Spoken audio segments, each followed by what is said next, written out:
I was walking home from the library, headphones in, completely oblivious to my surroundings. A mistake I'd realized too late. One moment I was on a quiet Brooklyn street at 9 p.m. The next, a black van screeched to a halt beside me, the side door flew open, and strong hands grabbed me. I tried to scream, but a hand clamped over my mouth. I fought, kicking, thrashing, trying to use every self-defense move I'd learned in the single class I'd taken 3 years ago. It was useless. There were 3 of them, all significantly larger than my 5'4" frame, all clearly experienced in subduing people. They hauled me into the van, tied my wrists, and threw a hood over my head. The whole thing took maybe 30 seconds. Efficient, practiced, terrifying. Got her. One of them said in a gravelly voice. Let's move. The van peeled away from the curb, and I felt the world tilt as we took corners too fast.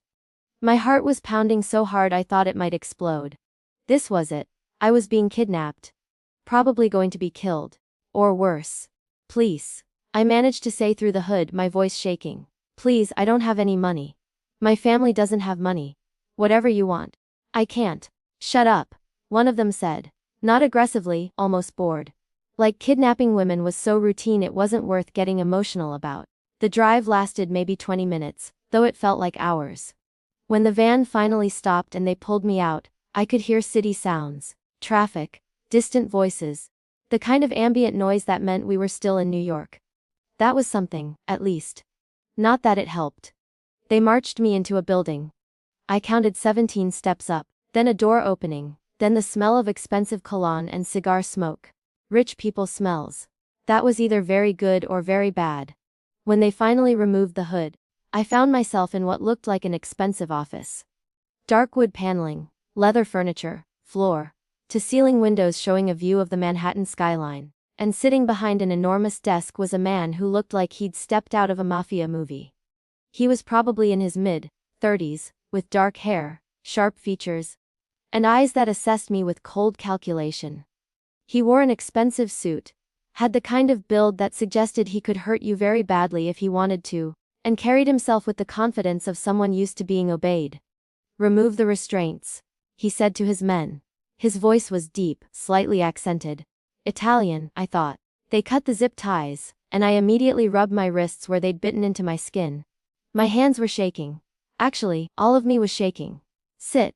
The man said, gesturing to a chair across from his desk. I'd rather stand? That wasn't a request. I sat. Survival instinct told me that defying him right now was a bad idea. He studied me for a long moment, his expression shifting from cold assessment to something like confusion. Then annoyance. Then he said something in rapid Italian to his men. One of them responded, and suddenly all of them were looking at me with matching expressions of, "We screwed up." "What's your name?" The man behind the desk asked. "Why does that matter if you're going to kill me anyway?" "I'm not going to kill you." "Your name?" "Olivia. Olivia Chen. Olivia Chen." He said it slowly, like he was testing how it sounded. Then he swore. Colorfully, in Italian. I didn't understand all the words, but the tone was unmistakable. "You have a twin sister." It wasn't a question, but I answered anyway. "Yes. Sophie, how did you?" Because we were supposed to grab Sophie Chen, not Olivia Chen. Which means my men are idiots who grabbed the wrong twin. He glared at the 3 men who'd kidnapped me. "How did you not verify you had the right girl?" "Boss, they're identical," one of them said defensively.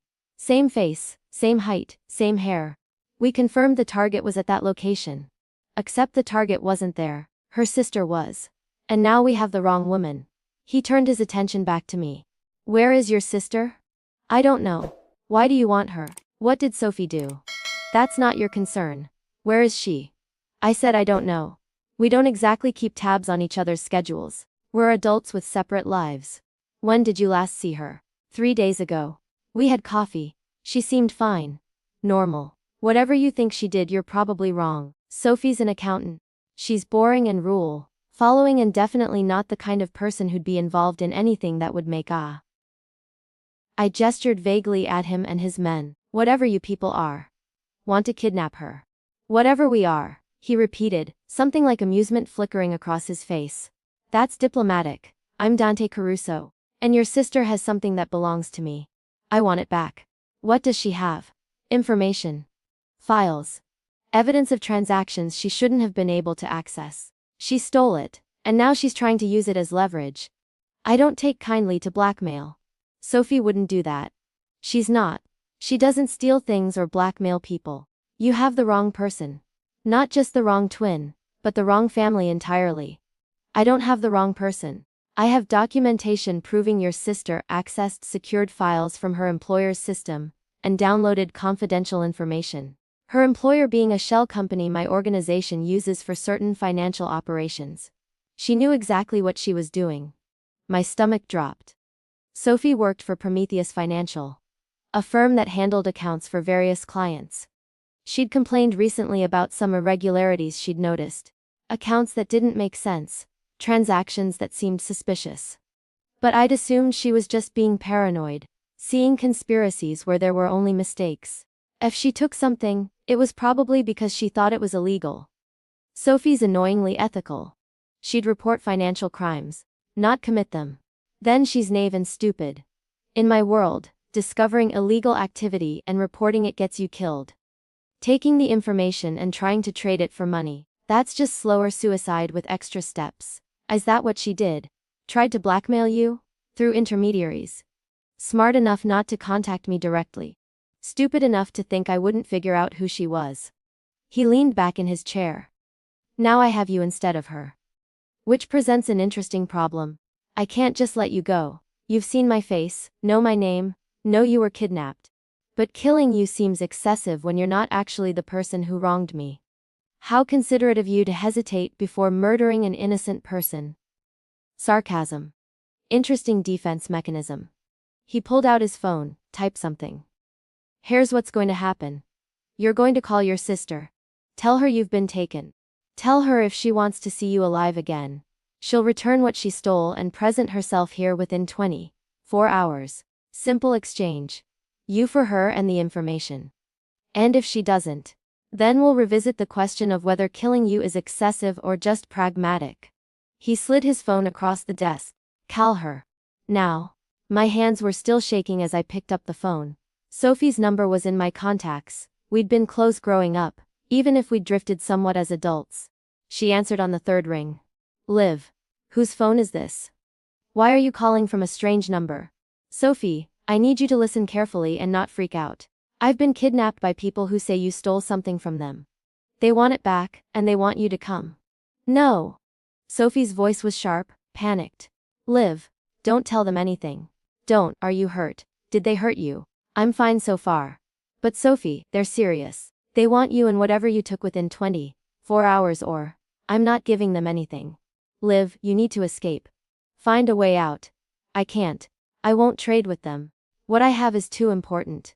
It's evidence of human trafficking, money laundering, dozens of crimes. I can't let them bury it just to save. Dandy took the phone from my hand, ending the call. His expression was dark, dangerous. Your sister just condemned you to death. I hope you appreciate her principles. She's trying to expose criminals. That's not condemning me. That's choosing to do the right thing even when it's hard. The right thing. He laughed. But there was no humor in it. Your sister is naive if she thinks exposing my organization will accomplish anything beyond getting both of you killed. I have lawyers, judges, politicians in my pocket. Her evidence will disappear. She'll disappear. And now you'll disappear too. All of it meaningless. Then why do you care if she has it? If you're so powerful and untouchable, why does it matter? Because I don't leave loose ends. Because even small leaks can become floods if not contained. And because I will not be blackmailed by some self-righteous accountant who thinks she's a hero. He stood, moved around the desk. I shrank back in my chair instinctively, and he noticed. Relax. I told you, I'm not going to kill you, yet, but your sister has put me in a difficult position. I can't let you go. Can't use you for leverage if she won't trade. That leaves limited options. What options? I could hold you indefinitely. Keep you locked up until your sister comes to her senses. Or I decide you're not worth the trouble. But that's resource intensive and boring. Sorry to inconvenience you with my kidnapping. Or, he continued as if I hadn't spoken. I could make you useful. Put you to work earning your continued existence. I have various operations that could use additional staff. Most of them unpleasant, but you'd be alive. You want me to work for you? The man who kidnapped me. I want you to be worth more alive than dead. Right now, the math isn't in your favor. Make yourself useful, and maybe I'll decide keeping you around is worthwhile. And if I refuse? If I tell you to go to hell and demand you let me go? He smiled, and it was not a nice smile. Then I'll remind you that you're not in a position to demand anything. You're the wrong girl, Olivia Chen. Wrong place, wrong time, wrong face. But you're here now, and you're mine to do with as I please. The question is whether I please to keep you alive. Your attitude is going to determine the answer. I wanted to spit in his face. Wanted to tell him exactly what I thought of him and his threats. But survival instinct won over pride. This man was dangerous, clearly had no problem with violence, and I was completely at his mercy. What kind of work? I asked, hating how small my voice sounded. That depends. What skills do you have, besides being an identical twin to a woman stupid enough to blackmail me? I'm a social worker. I work with underprivileged kids, help families navigate city services, advocate for people who don't have advocates. None of which is probably useful to a crime boss. You'd be surprised. Social work requires understanding people, reading situations, gaining trust. Those are valuable skills in any business. He studied me thoughtfully. Actually, you might be more useful than I initially thought. I have operations that could benefit from someone with your background. Legitimate operations, even. I'm not helping you with anything illegal. I didn't ask if you would. I told you that you will, or I'll find another use for you. One you'll like significantly less. He returned to his seat. Here's your situation, Olivia. You're not going home. Not tonight, not tomorrow, not until I decide you can. Your sister made choices that put you in danger, and now you're paying the price for her heroism. The question is whether you want to pay that price comfortably or painfully. I'm offering comfortable. Don't be stupid enough to choose painful. This is insane. You can't just kidnap someone and force them to work for you. That's slavery. Human trafficking. The exact thing Sophie's evidence probably proves you're involved in. I prefer to think of it as involuntary employment. But call it what you want. It's your reality now. He gestured to one of his men. Marco, take her to the safe house. Get her settled, make sure she has what she needs. And Olivia? His eyes locked on mine. Don't try to escape. Don't try to contact your sister or the police. Just do what you're told and accept that this is your life now. It'll be easier for everyone. This safe house was actually a luxury apartment in a high-rise building in Manhattan. Expensive furniture, panoramic views. The kind of place I could never afford on a social worker's salary. It would have been impressive if it wasn't essentially a very nice prison. Marco, the man who'd driven me here, was surprisingly polite despite being my captor. He showed me around the apartment, explained that the fridge was stocked, that I should make myself comfortable. The door locks from the outside, he explained. Don't try to leave without permission. There are security cameras, and someone's always watching. If you need anything, use the intercom. Someone will respond. What if I need to not be kidnapped? Can I request that? I'd recommend adjusting your attitude before the boss decides you're too much trouble. But he said it almost kindly, like he was giving genuine advice. He doesn't make empty threats. If he says he'll make your life difficult, he means it. After Marco left, I explored my gilded cage. 2 bedrooms, 2 bathrooms, a full kitchen, a living room with floor-to-ceiling windows. Everything was clean, modern, clearly maintained. This wasn't a temporary holding space. This was where Dante kept people long-term. I tried the door. Locked, as promised. Tried the windows. They didn't open, probably for exactly this reason. My phone was gone. They'd taken it in the van. The apartment had a landline, but when I picked it up, there was no dial tone. Just dead silence. I was truly trapped. That first night, I barely slept. Every noise made me jump, convinced someone was coming to hurt me. But no one came. The apartment remained silent except for the ambient sounds of the city below. The next morning, food appeared. I heard a key in the lock, and by the time I got to the door, it was locked again. But there was a tray on the entry table, breakfast, coffee, orange juice. All fresh, still hot. Someone had brought it while I was in the bathroom. I stared at the food, trying to decide if eating it meant accepting my situation. But I was hungry, and starving myself seemed stupid, so I ate. Around noon, the intercom crackled, Ms. Chen, Mr. Caruso will see you in an hour. Please be ready. Someone will collect you. I considered refusing. Considered barricading myself in the bathroom and forcing them to drag me out. But that seemed pointless, and would only make things worse. So when Marco appeared at the apartment an hour later, I went with him quietly. Dante was in the same office where I'd been brought yesterday. He looked up from his computer when I entered, gestured to the same chair. You look tired. Did you sleep? Not really. Kidnapping victims tend to have insomnia. Funny how that works. Sarcasm again. You use it like armor. He closed his laptop. I've been thinking about what to do with you. Your sister still hasn't responded to my attempts to contact her, which suggests she's gone into hiding. That makes you effectively worthless as leverage. Good.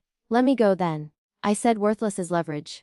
Not worthless entirely. He stood, moved to the windows. I run several businesses, Olivia.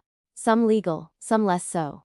One of my legitimate operations is a network of community centers in underserved neighborhoods. We provide after-school programs, job training, family services. It's good for community relations and serves as excellent cover for less savory activities. You're using charity work as a front for crime. How noble. I prefer to think of it as multitasking. But here's the interesting part. The community centers actually do help people. Genuinely. I employ social workers, teachers, counselors, real professionals doing real work. And I need another social worker. Someone who knows the city systems, understands the communities we serve, can manage cases effectively. You want me to work at your fake charity. I want you to work at my real charity that also happens to serve operational purposes. The work you'd be doing is legitimate. Helping families, advocating for kids, exactly what you were doing before. The only difference is your employer is morally questionable. The difference is I'd be doing it under duress. That's not the same as choosing to help people. Intent matters less than results. Whether you're helping families because you want to or because I'm forcing you to, the families are still being helped. That's what matters. To you, maybe. To me, intent is everything. Doing good work for bad reasons corrupts the work itself. That's remarkably naive for someone in your position. But I don't care about your philosophical objections. You'll work at the community center in Brooklyn starting Monday. Marco will drive you there each morning, pick you up each evening. You'll do the job, do it well, and maybe I'll eventually decide you've earned some freedom. And if I refuse, if I sabotage the work or tell people I'm being held against my will, then you'll discover that I have very creative ways of making people cooperate. I'd rather not use them. They're messy and I dislike unnecessary violence. But I will if necessary. Don't be necessary, Olivia. I wanted to keep fighting. Wanted to tell him to go to hell. But looking at his cold, certain expression, I knew he meant every word. He would hurt me if I didn't cooperate. And maybe worse than hurt me. Fine. I'll work at your community center. But this doesn't make us partners or allies. I'm doing it under duress, which makes you a kidnapper and me a victim. Don't forget that. I won't. As long as you don't forget that fighting me is pointless and will only make your situation worse. He returned to his desk, pulled out a file. This is your new employment documentation. Fake identity, fake background, real job responsibilities. You're now Maya Torres, social worker, recently relocated from Chicago. Study the file, memorize the details. If anyone asks questions, this is your story. You want me to lie about who I am. I want you to protect yourself and my operation by maintaining a cover identity. If your real identity becomes known, it creates complications. Complications I'll hold you responsible for. The file was thorough. Fake birth certificate, fake college transcripts, fake work history. Someone had clearly done this before, created identities for people who needed to disappear. What happened to the real Maya Torres? I asked, reading through the documents. There never was a real Maya Torres. It's a constructed identity. Though if it makes you feel better, tell yourself you're honoring her fictional memory by doing good work under her name. It doesn't make me feel better. Nothing about this makes me feel better. You'll adjust. Most people do. He checked his watch. Marco will take you back to the apartment. Spend the weekend preparing. Read the file, familiarize yourself with your cover story. Monday morning, you start your new life. This isn't a new life. This is my life being stolen and replaced with a lie. Semantics. From where I'm sitting, you're alive, employed, and living in luxury accommodations. Many people in my organization would consider that a good deal. Many people in your organization aren't there against their will. You'd be surprised. Circumstance forces people into all kinds of situations they didn't choose. You're not special, Olivia. You're just the latest person to discover that life doesn't always give you options. Back at the apartment, I spent the weekend alternating between rage and despair. I memorized the Maya Torres file because I didn't have a choice. I learned my fake birthday, my fake educational history, my fake previous jobs. I became someone else because the alternative was finding out what Dante meant by creative ways of making people cooperate. On Sunday evening, my sister finally called. The apartment's landline rang. The deadline suddenly alive, and when I answered, Sophie's voice came through, strained and desperate. Liv? Oh God, are you okay? Have they hurt you? I'm fine. Trapped but fine.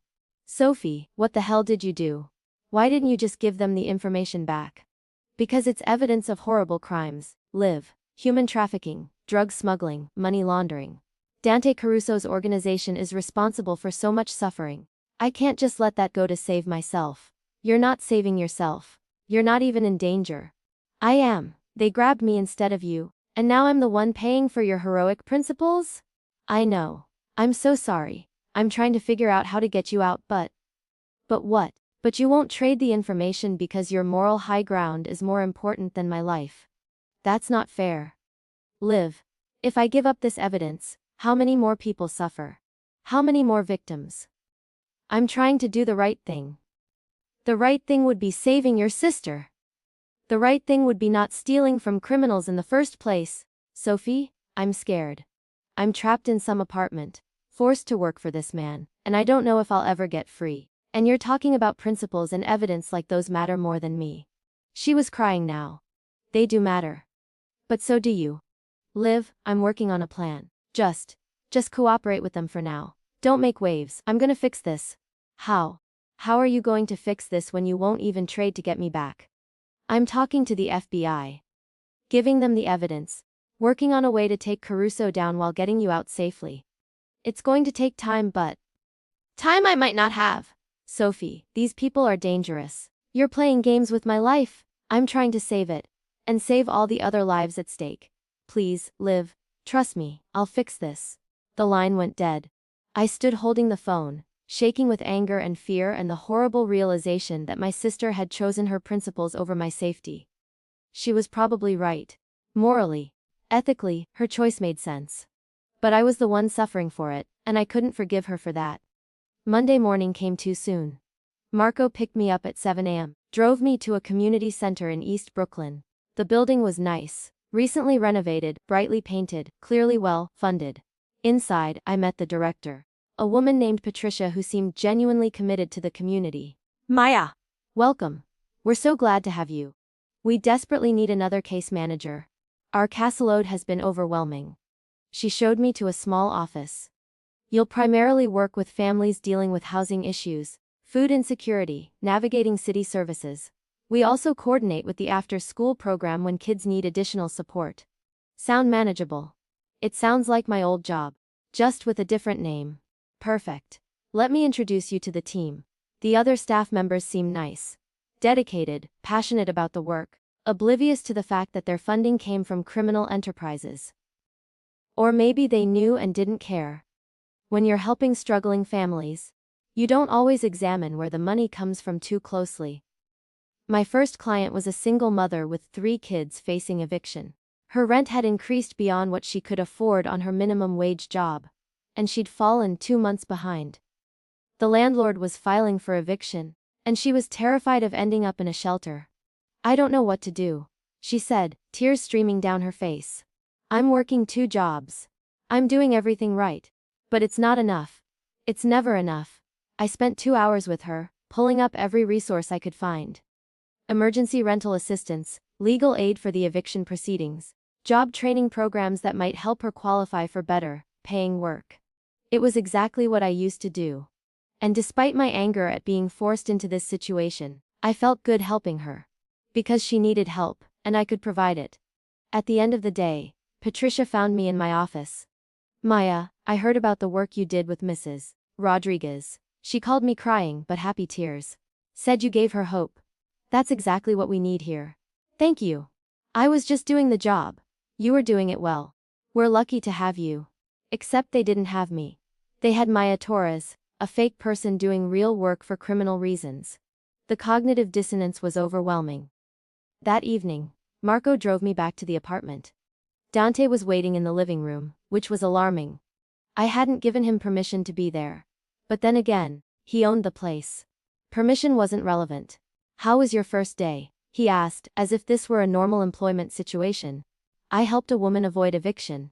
It felt good. I hate that it felt good. Why? You did meaningful work. The fact that you're being forced to do it doesn't make the work less meaningful. It makes me complicit in your operations. Every day I work there, I'm helping you maintain cover for whatever illegal activities you're running. That's not heroic. That's collaboration. Call it what you want. But Olivia, or should I call you Maya now? You're going to keep doing it. Because despite your moral objections, you're good at it. You help people. That's worth something, even in these circumstances. 3 months into my captivity, I refused to call it anything else, despite Dante's insistence that I was employed. I'd fallen into a routine. Wake up, get driven to the community center, help families navigate impossible systems, get driven back to the apartment. Repeat. The work was fulfilling despite everything. I'd helped dozens of families secure housing, access food programs, navigate immigration issues, connect kids with educational resources. Patricia kept praising my work, telling me I was the best case manager they'd had in years. It should have felt good. Instead, it felt like betrayal. Of myself, of my principles, of everything I believed about consent and freedom. You look tired. Marco observed one morning during the drive. Over 3 months, he'd become something like a friend, or at least, the closest thing I had to one in this situation. Trouble sleeping. I'm a prisoner doing forced labor. Sleep doesn't come easily. You're helping people. That's something to be proud of. I'd be prouder if I were doing it by choice. As it is, every family I help is just me collaborating with criminals. How is that something to celebrate? Because the families don't care why you're helping them. They just care that someone finally is. Mrs. Rodriguez. The woman you helped avoid eviction on your first day. She brought her kids to the center last week just to thank you. Said you saved their lives. Does your moral purity matter more than their gratitude? That's not fair. It's completely fair. You're so focused on being a victim that you're ignoring the actual good you're doing. Yeah, your situation sucks. But you're making other people's situations better. That counts for something. I wanted to argue, but he was right. My righteous anger about being forced to work was valid, but it didn't negate the real help I was providing. Complicated morality was exhausting. That evening, Dante showed up at the apartment again. He'd started doing that. Appearing unannounced, checking in, asking about my work. It felt like supervision, which it probably was, but it also felt like something else. Like he was genuinely interested in what I was doing. Patricia says you've exceeded expectations. He said, settling onto the couch like he lived there. Nendi, 8% success rate on your cases. That's remarkable. I'm good at my job. That hasn't changed just because you kidnapped me. I prefer recruited. But semantics aside, your work is valuable. More valuable than I anticipated. I'm expanding your role. You can't expand my role. I'm already working full time against my will. There's no expansion possible. I'm opening a second community center in the Bronx. I want you to train the staff there, set up their case management systems, ensure they're operating at the same level of effectiveness as Brooklyn. It's a promotion. It's not a promotion when I didn't ask for it and can't refuse it. It's just more forced labor with a fancier title. You're impossible to please. I'm offering you more responsibility, more impact, better resources. Most people would be grateful. Most people aren't being held captive by a crime boss. Yet you benefit from it. You're living in luxury, doing meaningful work, making a difference in people's lives. Your captivity is remarkably comfortable, Olivia. Stop calling it comfortable. A gilded cage is still a cage. I don't have freedom. I don't have autonomy. I don't have choices. That's not comfort, that's control. He was quiet for a long moment, studying me with an expression I couldn't read. You're right, it is control. And I apologize for that, genuinely. You were collateral damage in a situation with your sister. You didn't deserve this. The apology caught me off guard. Then let me go. If you're actually sorry, give me my freedom back. I can't. Your sister is still out there with my information. Still working with the FBI to build a case against me. If I release you, you become a witness. You know too much about my operations now. The community centers, the funding structures, even just seeing my face. I can't risk that. So I'm trapped forever. Until what? You die. Go to prison. What's my endgame here? I don't know yet. But Olivia, I'm trying to make your imprisonment as bearable as possible. The work you're doing is real. The impact is real. That has to count for something. It counts for you feeling less guilty about kidnapping me. It doesn't change my situation. He stood, moved toward the door, then paused. For what it's worth, I respect your anger. You're not like most people in my world. You haven't accepted this, haven't normalized it. You're still fighting, even if it's just with words. That's admirable. After he left, I sat on the couch trying to process the conversation. He'd apologized, actually apologized. Most kidnappers probably didn't do that. And there'd been something in his expression. Guilt, maybe, or regret. Like he actually felt bad about what he'd done. Not bad enough to let me go, but bad enough to notice I was suffering. The next morning, Sophie called again. These calls had become weekly. Her updating me on her FBI cooperation, me venting my rage at her for putting me in this situation. They're building a case, she said excitedly.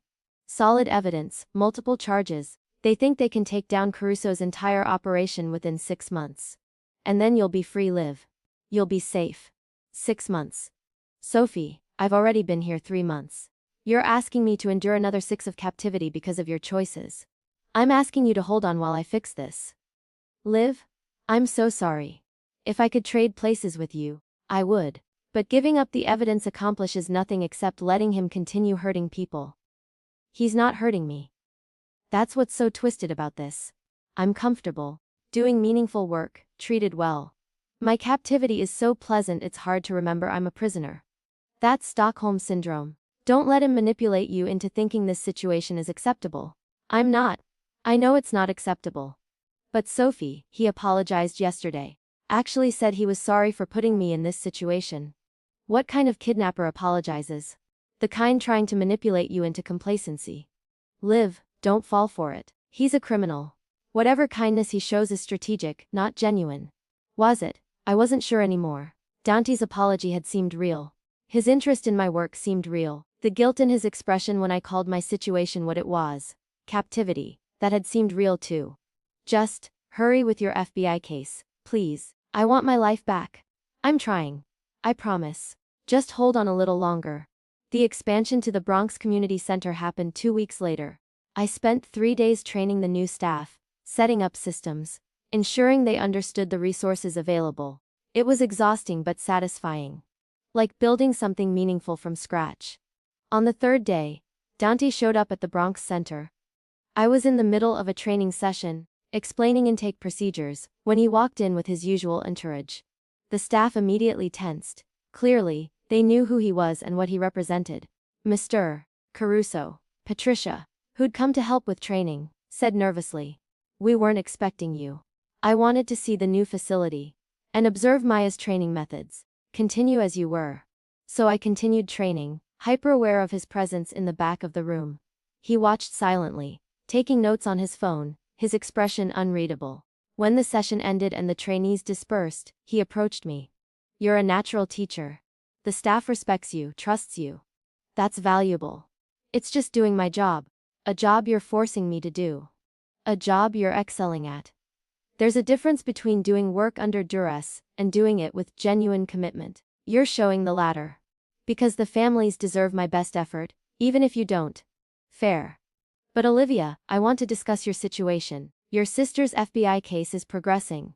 Eventually, it'll come to a head, arrests, trials, all of it. When that happens, your position becomes untenable. You'll be a witness, potentially valuable to prosecutors. I need to decide what to do with you before that moment arrives. My heart started racing. What does that mean? Are you threatening me? No. I'm telling you we need to have a conversation about your future. About what happens when this situation resolves itself. Come to my office tomorrow evening. We'll talk options. He left before I could respond, leaving me terrified about what talk options meant. Was he planning to kill me before I could testify? Move me somewhere remote where I couldn't be found? What? That night, I barely slept. Marco noticed my anxiety during the drive the next morning. Boss told you about the meeting. He told me we need to discuss options. That sounds like mob code for we're going to kill you.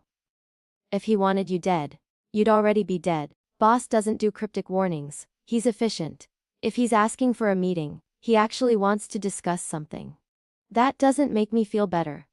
Look, I probably shouldn't tell you this, but boss feels guilty about your situation. Really guilty. He's been trying to figure out how to resolve it without either killing you or risking his operation. The meeting tomorrow is probably about that, about finding a solution that doesn't end with you dead. Probably doesn't end with me dead. How reassuring. It's the best I can offer. But Olivia, go into that meeting with an open mind. Boss isn't the monster you think he is. He's complicated, yeah, but he's not cruel. He's been treating you well because he actually regrets how this played out. The next evening, Marco drove me to Dante's office. The same room where I'd been brought 3 months ago, where this nightmare had started. Dante was waiting, looking uncharacteristically nervous. Sit, please. He gestured to the chair. I want to discuss your long-term situation. My long-term captivity, you mean? Your long-term employment and living arrangements. Olivia, I've been thinking about this extensively. Your sister's case is going to reach a conclusion, probably within 3 to 6 months. When that happens, I'll likely be facing charges, possibly arrest. My operations will be disrupted, at minimum, and you'll be free. So you're letting me go when you get arrested? Not exactly. Because even if I'm arrested, my organization continues. My associates, my businesses, they don't disappear just because I'm in custody. And you'll still be a witness who knows too much. Someone in my organization might decide you're a liability worth eliminating. My blood ran cold. So even if you don't kill me, someone else will. Possibly. Unless I give them reasons not to. Which is what I'm proposing. He leaned forward. I want to offer you actual employment. Real salary, real benefits, real choice. You continue doing exactly what you're doing. Running the community centers, training staff, helping families. But you do it voluntarily, as a legitimate employee of my organization. In exchange, you get protection. No one touches you because you're valuable. Not captive. You're asking me to willingly work for criminals. I'm asking you to keep doing the work you're already doing, but with freedom and protection instead of captivity and threats. The work itself doesn't change, just your relationship to it. My relationship is currently kidnapped prisoner. Any change from that is an improvement, but it doesn't make it right. No. It doesn't. But Olivia, I'm trying to give you options in a situation with limited good choices. You can refuse this offer. But if you do, I have to consider you a liability, and liabilities get handled. So it's accept employment or die. That's not really a choice. It's more choice than you had before. And the employment is genuine. You'd have actual autonomy. Ability to quit if you wanted. Normal worker protections. I'm not offering continued captivity with better marketing. I'm offering freedom within realistic constraints. I wanted to refuse on principle. Wanted to tell him that working for criminals voluntarily was even worse than being forced. But Marco's words echoed. If he wanted you dead, you'd already be dead. Dante was offering me a way out that didn't end with my death. That had to count for something. I need time to think about it. You have 48 hours. Then I need an answer. He stood. And Olivia, I hope you say yes. Not because I need you. I can find other social workers. But because you're good at this work, and the communities you serve would suffer without you. That matters more than our complicated situation. I spent the next 48 hours agonizing over the decision. On one hand, accepting Dante's offer meant willingly collaborating with criminals. Everything I'd spent 3 months resenting. On the other hand, refusing likely meant death. Not exactly a fair choice. You're overthinking this, Marco said during one of our drives. I'd started confiding in him. He was the closest thing I had to a friend in this bizarre situation. The work you'd be doing is the same work you're already doing. The only difference is you'd be choosing it. Choosing under threat of death isn't really choosing. It's more choice than you had before. And live. Be honest, would you actually quit if you could? Walk away from the families you're helping. He had a point. Over 3 months, I'd become invested in my cases. Mrs. Rodriguez and her kids, the immigrant family I'd helped navigate legal services, the teenager I'd connected with a scholarship program. I cared about them. Walking away would mean abandoning people who needed me. This is exactly what he's counting on, I said. That I'm too invested to leave even if he gives me the option. He's manipulating my compassion. Or he's recognizing that you're genuinely good at this, and offering you a way to keep doing it without being a prisoner. Not everything is manipulation, Liv. On the evening of the deadline, I met with Dante in his office. He looked tense, like my answer actually mattered to him. I'll take the job, I said before he could speak. But I have conditions. I'm listening. First, I want actual freedom.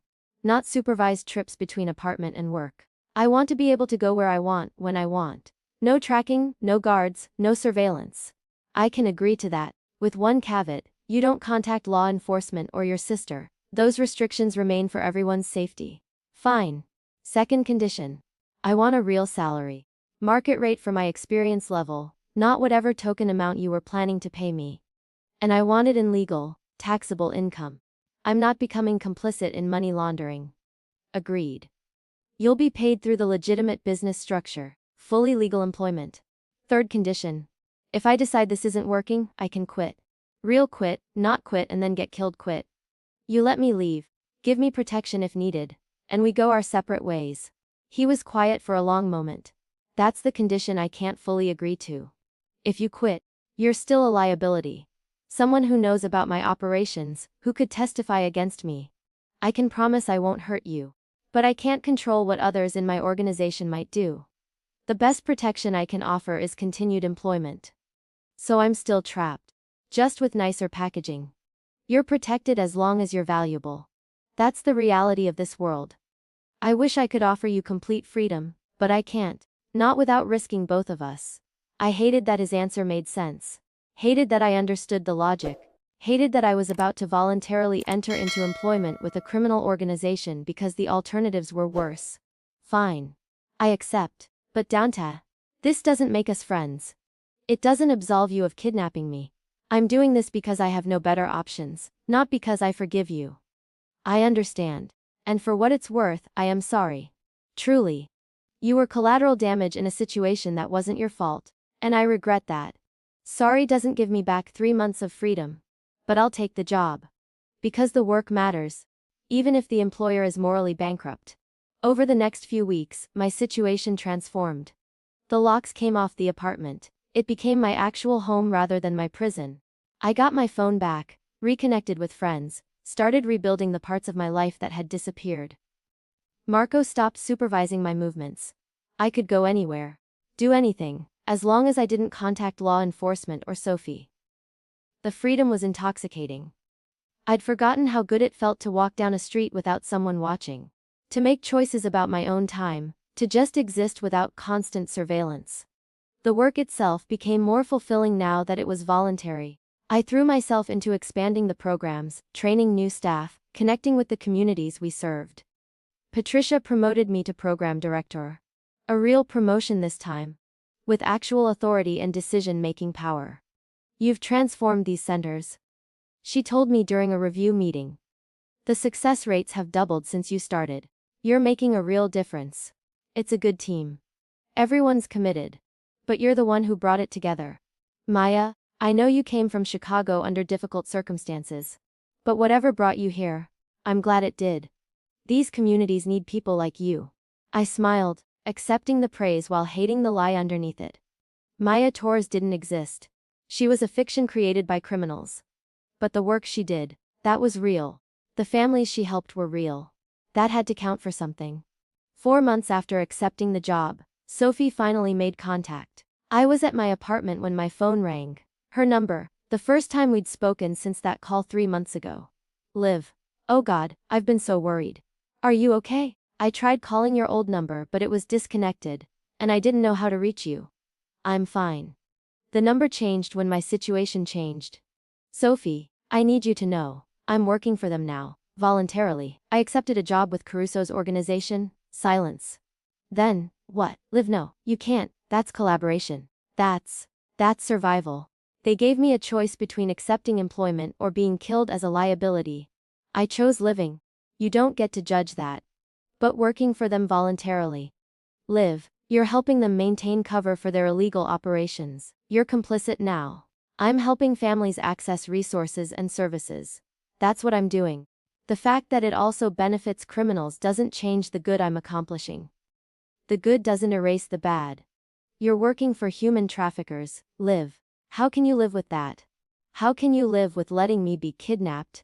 Because your principles were more important than my safety. We've both made compromises, Sophie. Mine just involved staying alive. The FBI is close to making arrests. When they do, you'll be called as a witness. Will you testify? Or has Caruso bought your loyalty with a job and an apartment? I'll testify if I have to. But Sophie, understand something. I'm not doing this because I agree with him. I'm doing it because I have no better options. You put me in this situation. You chose evidence over family. This is the consequence of your choice. That's not fair. It's completely fair. You decided I was acceptable collateral damage in your crusade against organized crime. Now I'm dealing with the fallout. Don't expect me to apologize for surviving it the best way I could. I hung up before she could respond, shaking with anger. Sophie wanted me to be her moral compass, to validate her choices by suffering nobly for her principles. But I wasn't going to do that. I'd found a way to survive that also did real good in the world. That had to be enough. That evening, Dante showed up at my apartment.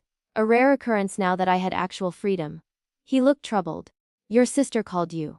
How do you know that? Because I monitor communications for security reasons. Don't worry.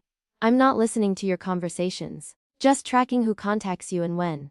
Your sister is a risk. She's not going to expose me. Whatever else she is, Sophie's not vindictive. I'm less worried about her exposing you than about her trying to use you as leverage again. The FBI case is progressing. Arrests are likely within weeks. When that happens, both you and your sister become high-value witnesses. People in my organization might decide eliminating you is worth the risk. Fear spiked through me. I thought accepting the job meant protection. It does. From me, from people who answer to me.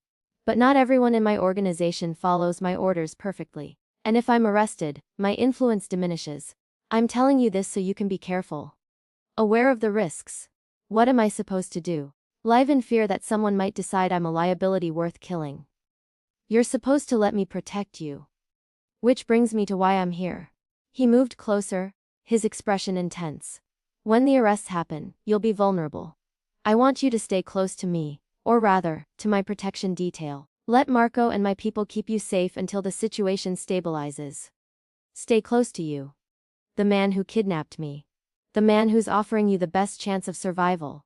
Olivia, I know you don't trust me. I know you have every reason to hate me. But I'm good at keeping people alive. Let me do that for you. Why? Why do you care if I survive or not? I'm just a social worker you grabbed by mistake. Because you're not just anything. He stopped, seeming to struggle with words. You've become important. To the centers, to the communities, to the work we're doing. And to me, if I'm being honest. I don't want you hurt because of choices I made. Important to you. That's terrifying, considering you're a criminal who kidnaps people. It should be. But it's also your best protection. People don't harm what I value. And I value you, your work, your integrity, your refusal to accept this situation passively. That's worth protecting. This is insane. I've developed some kind of Stockholm syndrome where my kidnapper caring about me is supposed to be comforting. Call it what you want. But when the FBI makes their move, promise me you'll let me protect you. Let Marco stay close, follow security protocols. Promise me, Olivia. There was something desperate in his voice, something that went beyond strategic concern for an asset. He actually cared. Somehow, impossibly, this criminal who'd stolen my freedom had developed genuine feelings for me, I promise. But Dante, this doesn't change what you did. Caring about me now doesn't erase kidnapping me. I know. But maybe it means something that I'm trying to make amends the only way I know how. The FBI raids happened 2 weeks later. I was at the Brooklyn Community Center when Marco burst in, urgent and tense. We need to leave. Now, FBI's hitting multiple locations. Boss wants you secured immediately. Secured where? Safe house. Different from before, this one's actually secure, not just comfortable. Come on, we don't have time to argue. I grabbed my things and followed him to the car. As we drove, I could see the chaos. FBI vehicles everywhere, agents executing search warrants, people being led out of buildings in handcuffs. Is Dante being arrested? Probably. Boss knew it was coming. He's prepared. But you're not. You're a loose end someone might try to tie up permanently. That's why we're moving you. The safe house was actually a compound in upstate New York. Gated, guarded, the kind of place designed to keep both people in and threats out. Inside, I found several other people. Associates of Dante's, I assumed. All being protected from the FBI operation. For 3 days we waited. No news, no contact, just armed guards and locked doors. On day 4, Marco finally brought information. Boss was arrested. Multiple charges, racketeering, money laundering, conspiracy. He's being held without bail. The trial will probably take months. What happens to me? To us? Boss left instructions. You're under protection until the trial concludes and we know who's cooperating with prosecutors. After that, we'll see. But for now, you stay here where it's safe. I'm a prisoner again. You're protected. There's a difference. 6 weeks into lockdown at the compound, I was going crazy. The place was comfortable. Nice rooms, good food, even a library and gym. But it was still captivity, still guards at every door, still no freedom to come and go. How much longer? I asked Marco during one of his daily check-ins. The trial hasn't even started yet. You can't keep me here indefinitely. Boss's orders were to keep you safe until the situation stabilizes. That hasn't happened yet. 3 people connected to the organization have been killed. Cooperating witnesses, presumably. You're too valuable to risk. Valuable to whom? Dante's in prison. Why does his protection still matter? Because his organization is still operational. His second in command is running things, following boss's instructions. And one of those instructions is keeping you alive and secure. 2 days later, everything changed. Marco appeared at my room looking shaken. Boss wants to see you. At the prison. He's arranged a meeting. Why? What does he want? He didn't say. Just that it was important and you needed to come today. I'll drive you. The prison was grim. Concrete and steel. Nothing like Dante's comfortable world. They processed me through security, took everything except my ID, and led me to a visiting room divided by thick glass. Dante was already sitting on the other side, wearing an orange jumpsuit that looked wrong on him. Too institutional, too diminished. He looked thinner than I remembered. Tired. But when he saw me, his expression brightened with genuine relief. Olivia, thank you for coming. Did I have a choice? Probably not. But thank you anyway. He picked up the phone on his side of the glass, and I did the same. How are you? Marco says you're going crazy at the compound. I've gone from one prison to another. How do you think I am? Fair. I'm sorry. I know you're tired of being locked up, but Olivia, the situation is worse than you know. The FBI has 3 cooperating witnesses. One of them is naming you as someone with knowledge of operations. They're going to subpoena you to testify. My stomach dropped. Testify about what? I don't know anything about your illegal operations. I just ran community centers. You know about the funding structure. About how money flowed through the programs. About associates you met, conversations you overheard. They'll try to use you to establish patterns and connections. And once you're identified as a witness, people in my organization who are still free might decide you're too dangerous to leave alive. So I'm dead either way. If I testify, your people kill me. If I don't testify, I go to prison for contempt. Perfect, not dead, protected. But Olivia, I need to know, if you're forced to testify, what will you say? Will you cooperate with prosecutors or refuse to answer questions? What do you want me to say? That I'll lie for you, perjure myself to protect a criminal organization. I want you to tell me the truth. So I know what's coming, what to prepare for. If you're going to cooperate, I need to adjust strategies. If you're going to refuse, I need to prepare for contempt charges against you. Just be honest with me. I looked at him through the glass.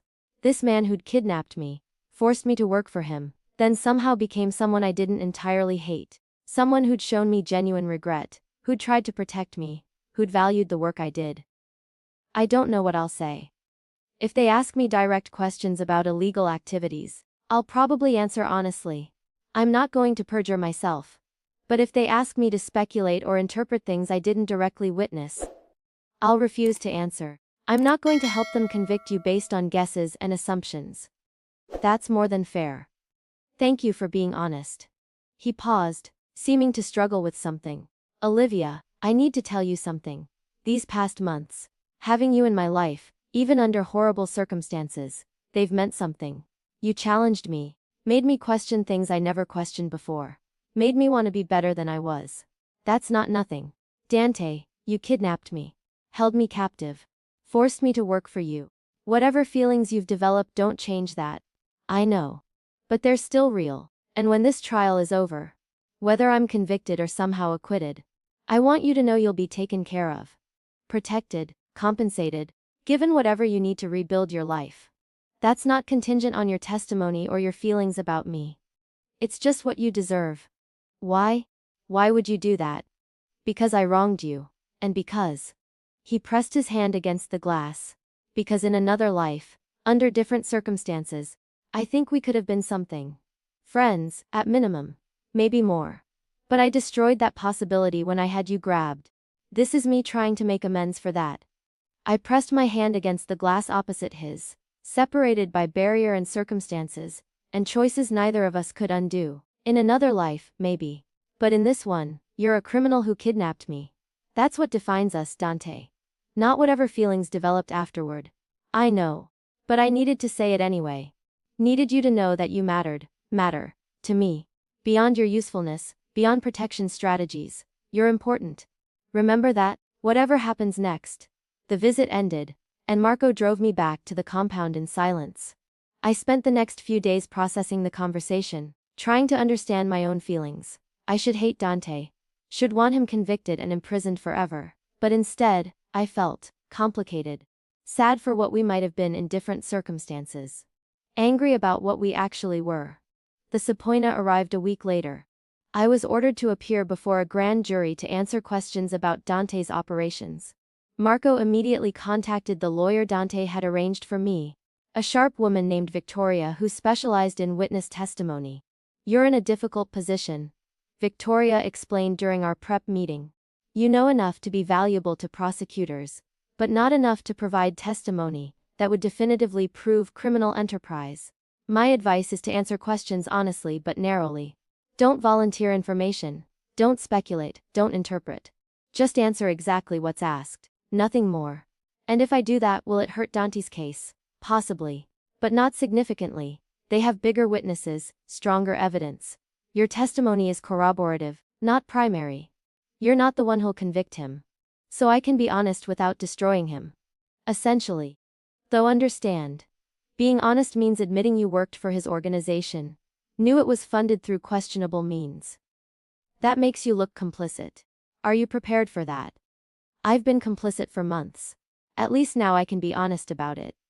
The grand jury testimony happened 2 days later. I answered questions about the community centers, about the funding structure, about associates I'd met. I admitted I'd suspected criminal activity, but hadn't witnessed it directly. I refused to speculate about things I didn't know for certain. Afterwards, the prosecutor cornered me in the hallway. You were surprisingly unhelpful, Miss Chen, almost like you were protecting someone. I was protecting the truth. I told you what I knew firsthand. I'm not going to guess or assume just to help your case. You do realize Caruso kidnapped you. Held you against your will. You don't owe him anything. I know what he did, but I also know that lying under oath makes me a criminal too. I answered your questions honestly. That's all I'm required to do. Back at the compound, I found Marco waiting with news. Boss's trial date is set. 3 months from now. He wants you there, not to testify, just to be present. Says it would mean a lot to him. Why? So I can watch him get convicted. So he knows someone's there who sees him as more than just a criminal defendant. Someone who knows the complicated truth about who he is. 3 months felt like forever. But I used the time productively. Working remotely to keep the community centers running. Training staff via video calls, ensuring the programs continued even with their funding source in legal jeopardy. Patricia called frequently, keeping me updated on the center's status.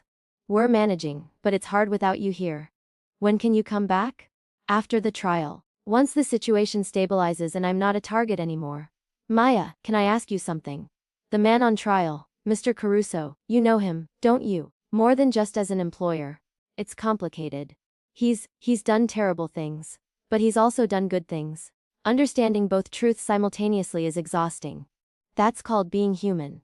Nobody's purely good or purely evil. We're all complicated. The trial began on a cold October morning. I sat in the gallery, watching Dante enter in a suit instead of prison jumpsuit. His legal team had fought for that dignity. He looked composed, professional, nothing like the diminished man I'd seen in prison.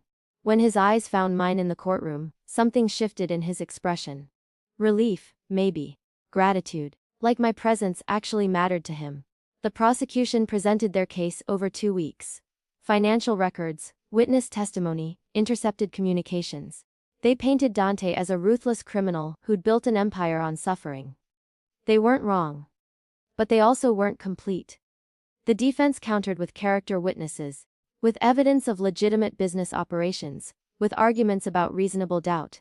They painted Dante as a businessman operating in gray areas, not a crime boss. They were being generous with the truth. I watched it all, this battle over who Dante really was, and realized both sides were partially right. He was a criminal who'd done terrible things. He was also a man who'd built community centers that genuinely helped people. Both truths existed simultaneously. After 3 weeks of testimony, the jury deliberated for 4 days. When they returned, the verdict was mixed. Guilty on some charges, acquitted on others. Enough for conviction and prison time. But not the life sentence prosecutors had wanted.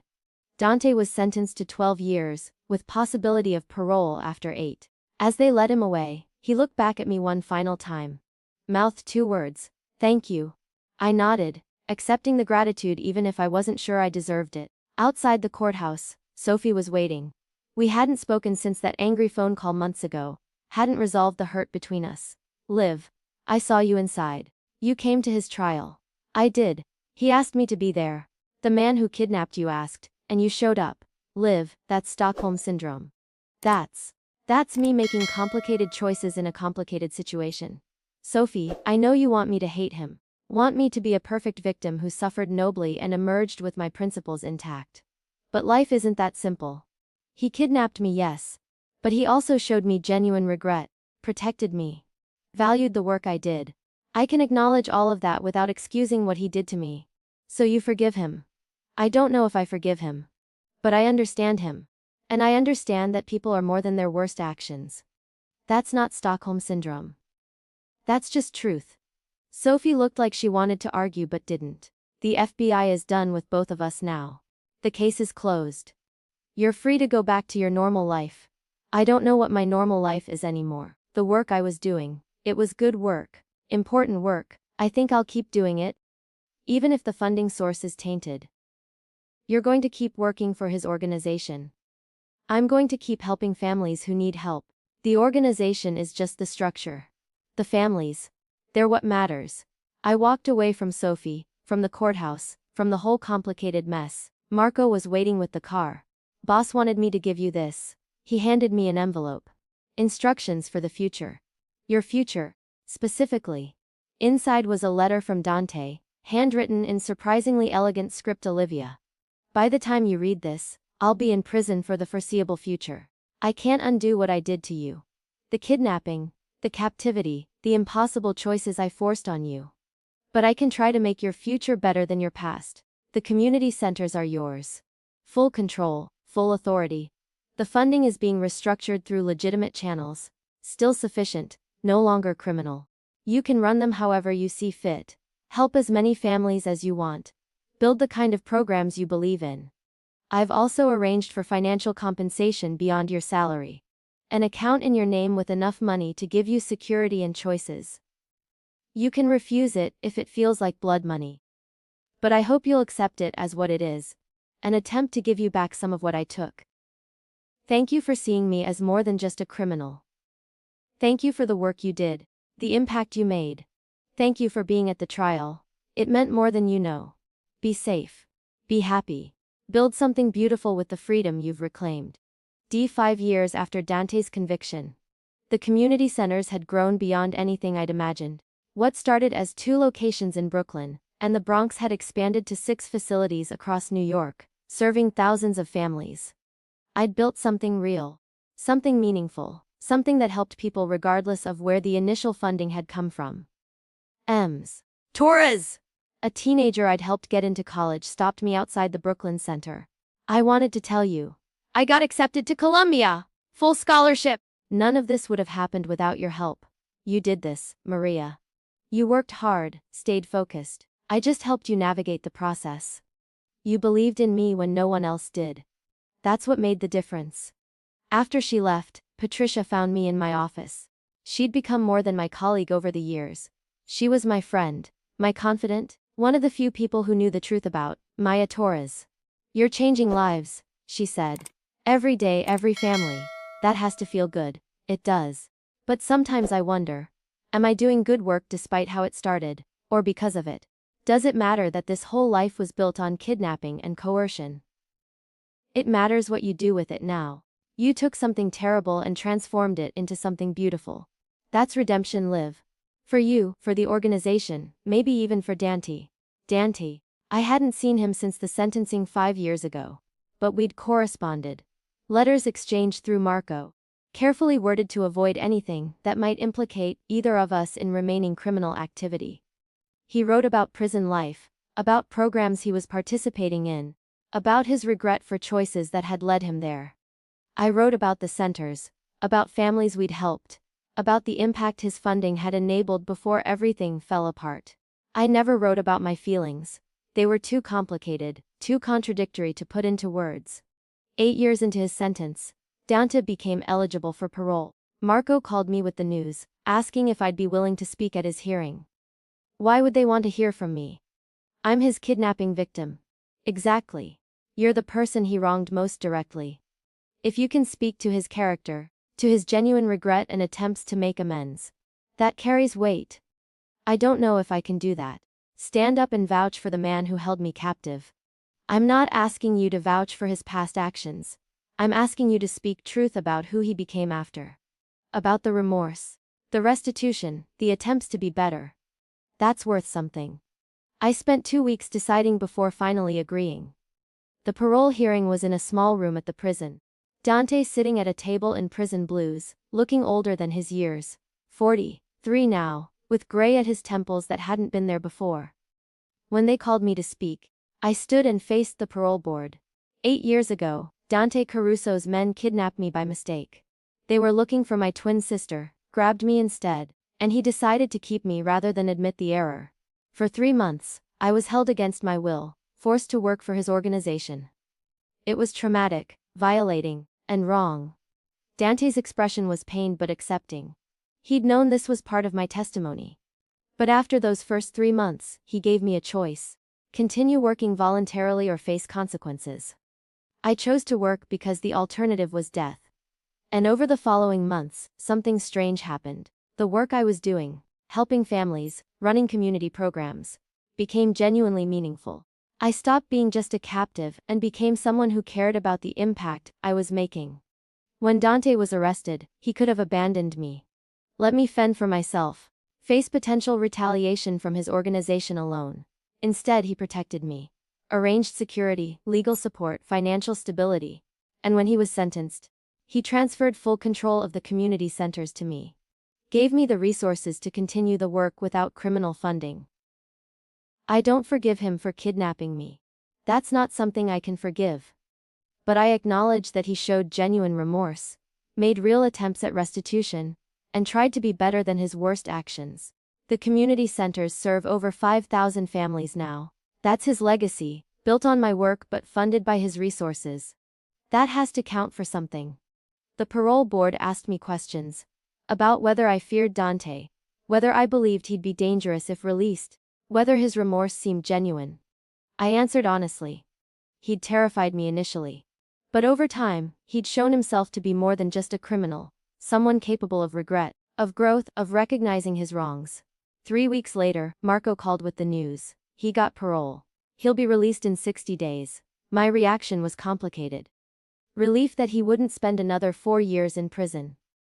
Anxiety about what his release meant for me. Uncertainty about whether we'd have any relationship going forward. The day of his release, I stood outside the prison watching him walk out into freedom. He looked disoriented. 8 years inside would do that. But when he saw me waiting, his expression transformed. Olivia, you came. I wanted to see if you'd actually changed, or if prison just taught you to perform remorse convincingly. Fair question. I guess time will tell. He moved closer, cautious. Thank you for speaking at the hearing. What you said, it made a difference. I told the truth. That's all. The truth was generous, considering what I did to you. Not many people would have shown that grace. We stood there awkwardly. Two people connected by trauma and complicated history, unsure how to relate now that the power dynamic had shifted. What happens now? I ask. What are your plans? Rebuild my life. Legally, this time. I've spent 8 years thinking about what I want to be when I'm finally free. The answer isn't crime boss. He smiled slightly. I was thinking maybe consulting. Helping organizations transition from gray market to legitimate operations. Using my experience to keep others from making my mistakes. That's surprisingly thoughtful. I had a lot of time to think. And Olivia, I know we can't just pick up where we left off. Can't pretend 8 years of prison and trauma don't exist between us. But I'd like to try something new. Start fresh. If you're willing. Just coffee, conversation. Two people figuring out if there's anything worth building between them. I don't know if I can do that. See you as anything but the man who kidnapped me. Then let me earn something different. Let me show you I'm more than my worst choice. If after 6 months of coffee and conversation you still only see the kidnapper, I'll accept that. But give me the chance to be something else. I thought about the letters we'd exchanged. The community centers he'd funded, then transferred to me. The protection he'd arranged even from prison. The genuine remorse in his voice at the parole hearing. Maybe people could change. Maybe redemption was possible even for kidnappers. Coffee. Once a week. We talk about neutral things, the centers, your reentry, plans for the future. Nothing personal, nothing romantic. Just two people who share complicated history trying to find some kind of peace with it. I'll take it. Thank you, Olivia. Over the next 6 months, we met for coffee weekly. Talked about his adjustment to freedom, about the center's growth, about families we'd both known. Him from funding, me from direct service. Slowly, cautiously, we built something that resembled friendship. You're different. I observed during one of our meetings. Less dangerous, more thoughtful. Prison changed you. Prison humbled me. Made me face what I'd become, what I'd done. I had 8 years to think about every choice, every consequence. Can't hide from yourself in a cell. He paused. Did you ever forgive your sister? For choosing evidence over your safety. Eventually, I realized she was trying to do good in an impossible situation, same as I was. We made different choices, but both were trying to minimize harm. That understanding took years, but we got there. Think you'll ever reach that understanding with me? I don't know. What you did was more direct, more violent. But Danta, I understand you better now. Understand the impossible position you thought you were in, the limited options you saw. That doesn't excuse it, but it contextualizes it. Maybe that's enough. 2 years after his release, Dante had built a successful consulting business. He worked with organizations trying to go legitimate, helped them navigate legal complexities, provided strategic advice. It was profitable, legal, and genuinely helpful. He'd become the person he'd claimed he wanted to be. I'm proud of you. I told him over dinner. Our meetings had graduated from coffee to actual meals. You rebuilt your life into something good. That's not easy. I had good examples. You took trauma and transformed it into meaningful work. If you could do that, I figured I could at least try. He reached across the table, took my hand. Olivia, I know we started this as just coffee, just conversation. But somewhere along the way, I've developed feelings. Real feelings. And I need to know. Is there any possibility you feel the same? I don't know. I care about you. But I also remember being terrified, being trapped, being forced. Can I separate who you are now from who you were then? I don't know. But maybe we could try. See if what we have now can outweigh what happened then. I'm not asking for immediate commitment. Just permission to try. You're asking me to date my former kidnapper. That's insane. It is. But we're already insane, meeting weekly. Sharing our lives, building something that looks like friendship but feels like more. Why not acknowledge what it is? Because acknowledging it makes it real. Makes me someone who fell for her captor. That's not who I want to be. Then who do you want to be? Because the woman I see is someone who transformed trauma into purpose, who helped thousands of families, who showed grace to someone who didn't deserve it. That's who you are, Olivia. The circumstances that brought us together don't define you. Your choices do. He was right. I'd spent 10 years letting my kidnapping define me, even while building something beautiful from it. Maybe it was time to define myself differently, not as victim, but as survivor. Not as captive, but as someone who chose compassion even when it was hard. Okay. We can try. But Dante, slowly, carefully, with full honesty about how complicated this is. I need to be able to walk away if it becomes too much. Deal. Slow, careful, honest. That's all I'm asking. 5 years after his release, we were in a relationship that looked almost normal. Dinners, movies, quiet evenings at my apartment. Now genuinely mine. Not provided by his organization. We attended events at the community centers together, him as reform donor, me as director. People who knew our history thought we were crazy. Maybe we were. Do you regret it? Danny asked one evening. We were at his apartment, modest, nothing like the luxury of his criminal days, cooking dinner together. Giving me a chance, letting this become something. Sometimes. When I remember being scared, being trapped. But then I look at what we've built, individually and together. And I think maybe redemption is possible. Maybe people can change. Maybe love can grow even in impossible circumstances. I don't deserve your forgiveness. Probably not. But I'm giving it anyway. Not because you earned it, but because holding on to anger forever is exhausting. I'd rather build something new than keep carrying something old. That's remarkably wise for someone who's been through what you've been through. I learned it from the families I work with. They face impossible situations every day, poverty, trauma, systems that fail them. But they keep trying, keep hoping, keep building better futures despite terrible pasts. If they can do it, so can I. So can we.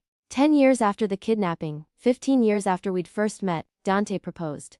Not with grand gestures. We'd had enough drama. Just quiet, honest, in the apartment where we'd learned to be ourselves with each other. I know this is unconventional. I know our history is complicated. But Olivia, I love you. I've loved you since before I understood what that meant. Will you marry me? You're asking me to marry my kidnapper. Do you understand how insane that sounds? Completely. But I'm not that person anymore. Neither are you. We're two people who found each other in the worst circumstances and built something beautiful anyway. Isn't that worth celebrating? Yes, it is. And yes, I'll marry you.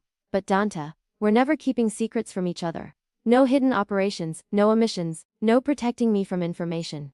Full honesty, full partnership. That's non-negotiable. Agreed. You get all of me, past, present, future. The good and the terrible. That's the deal. The wedding was small. Family, close friends, people from the community centers. Patricia cried through the entire ceremony. Marco gave a speech about second chances and redemption that made everyone emotional. And when Dante and I exchanged vows, they were honest about our complicated beginning and hopeful about our chosen future. I promise to never take your freedom for granted. To honor the choice you made to love me despite everything. To be worthy of your grace. And to spend every day trying to be better than I was. My vows were equally honest. I promise to remember who we were while celebrating who we've become. To acknowledge the past without being trapped by it. To build a future based on choice, not coercion. And to keep believing that people can change, can grow, can love despite impossible odds. 20 years after the kidnapping, we'd built a life neither of us could have imagined. The community centers served over 15,000 families. Dante's consulting business had helped dozens of organizations transition to legitimate operations. We had a daughter, adopted, because some trauma doesn't erase, who knew our full story and loved us anyway. Do you regret anything? Our daughter asked one evening. She was 16, studying criminal justice, endlessly fascinated by her parents' unlikely love story. I regret the kidnapping, Dante said immediately. Wish I could undo that choice, spare your mother that trauma. But I don't regret where we ended up. This life, this family, it's worth every hard moment it took to get here. What about you, Mom? Do you regret staying? Giving him a chance? I regret the fear and captivity. But Emma, Sometimes the worst things lead to the best things. Your father and I. We shouldn't have worked. By every logical measure, we were impossible. But love isn't logical. Grace isn't logical. Redemption isn't logical. And somehow, impossibly, we built something real from something terrible. That's worth celebrating. Dante took my hand, squeezed gently. 20 years of choosing each other, of building something beautiful from broken pieces. Of proving that people can change, that love can grow in impossible circumstances, that redemption is possible even for kidnappers and their victims.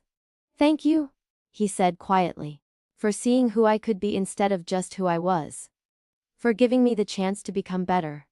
Thank you for becoming better. For doing the hard work of change. For proving that grace isn't wasted on people who genuinely try to earn it. Our daughter smiled. You two are disgustingly romantic for people who started with kidnapping.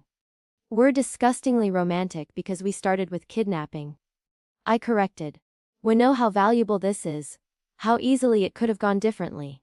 That makes us appreciate what we have. 20 years. Two people who should never have worked. Who defied every logical expectation. But love rarely follows logic. Grace rarely makes sense.